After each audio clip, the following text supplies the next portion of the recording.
Numbers को समझते हैं एक्चुअली नंबर्स आए कैसे हैं, क्योंकि बहुत सारे ब्रोकर्स का व्यू डिवाइडेड है। आउट परफॉर्म की रेटिंग भी है, बाय की रिकमेंडेशन में, किसी ने रिड्यूस भी किया। जेफरीज ने 3 सिनेरियो दिए हैं, जहां बेस सिनेरियो, अपसाइड सिनेरियो और डाउनसाइड सिनेरियो। एक्चुअली नंबर्स में सबसे पहले तो इनका टू व्हीलर सेगमेंट में, डोमेस्टिक मार्केट में और एक्सपोर्ट में हालांकि ग्रोथ आउटलुक जो है जेफरीज का पॉजिटिव है।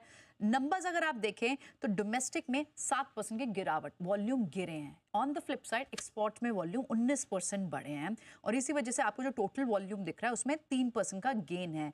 एक्सपोर्ट फ्रंट पे इनको रिकॉर्ड रेवेन्यूज तो अचीव हुए हैं FY25 में, लेकिन एक व्यू ये भी है कि ओवरऑल इंडस्ट्री साइज में एक्सपोर्ट का शेयर बजाज का गिर भी रहा है। लेकिन मैनेजमेंट में अच्छी गाइडेंस आगे के लिए दी है। उनका कहना है कि लगभग 5 से 6% की डोमेस्टिक सेगमेंट में, टू व्हीलर सेगमेंट में उन्हें ग्रोथ दिखती है और एक्सपोर्ट्स में 15 से 20% की ग्रोथ के साथ बढ़ सकता है। एक बहुत अच्छी जो इनके रिजल्ट्स में एक पॉइंट था वो ये था कि जो ईवी सेगमेंट है, ईवी सेगमेंट में इन्होंने बहुत तेजी से मार्केट शेयर कैप्चर किया है।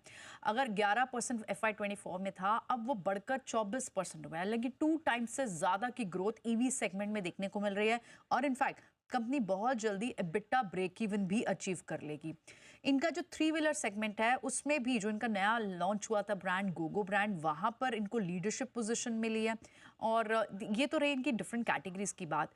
Largely stable set of margin है। बहुत सारी ब्रोकरेजेस इसे फ्लैट भी बता रही हैं कि फ्लैट मार्जिन रहे हैं। कॉस्ट का प्रेशर आगे शायद कंपनी पर मार्जिन प्रेशर रह सकता है, ओबीड्यू रेगुलेशंस, कॉस्ट इन्फ्लेशन के चलते। लेकिन ग्रोथ को चलते हुए गाइडेंस जो कंपनी दे रही है, जेफरीज को लगता है कि FY25-28 में टू व्हीलर इंडस्ट्री में 10% की ग्रोथ मुमकिन है।